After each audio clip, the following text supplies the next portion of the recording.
Namo Buddhaya, Namo Amitabha. Hello everyone. So today I feel like talking about how not to let things get to us so easily.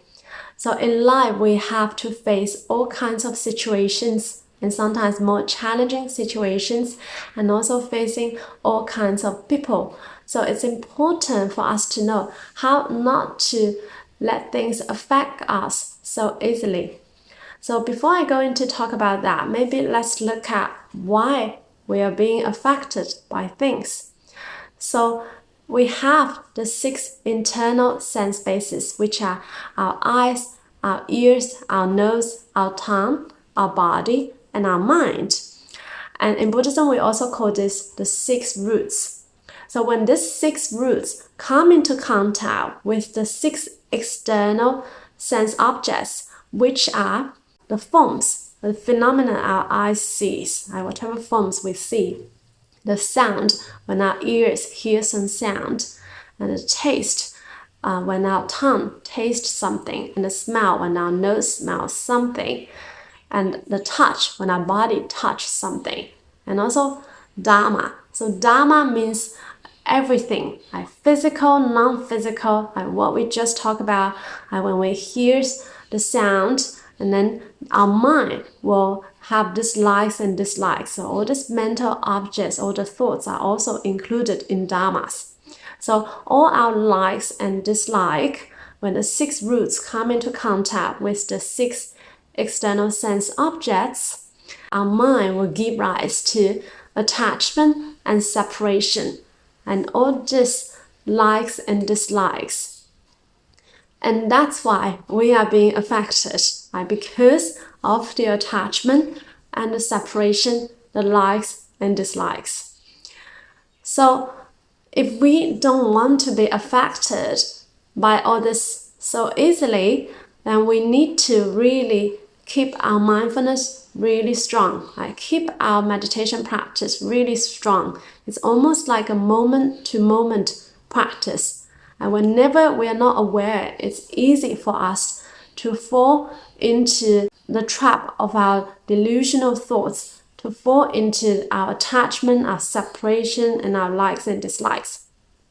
So I'm not saying that you cannot have likes and dislikes.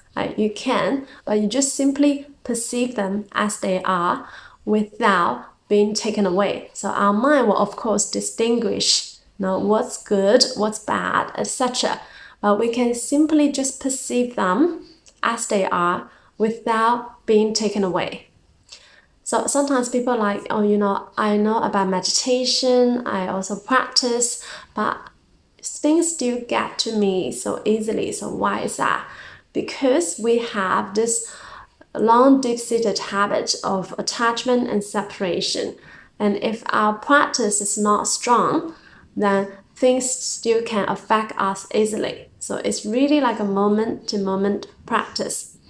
And that's why the Amitabha recitation, the Namo meditation, is so easy to apply in the moment. So if you want to practice moment-to-moment, you actually need a method that is really easy to use, easy to apply in the moment.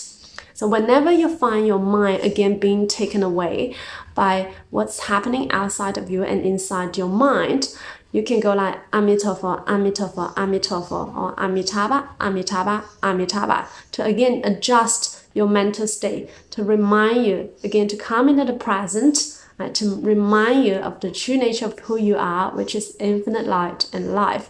So you're not easily affected by what other people may say or act, and also by your own wandering thoughts.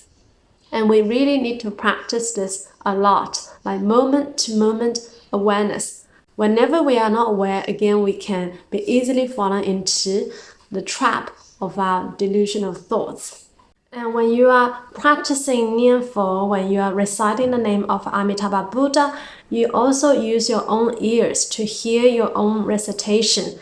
In that way, when you lock your hearing faculty, when you lock the root of your ears, somehow the other 5 roots, they will also be locked. It will be much easier for you to focus, to concentrate, to come back into the present, and you will be less affected by whatsoever that's happened externally and internally in your mind.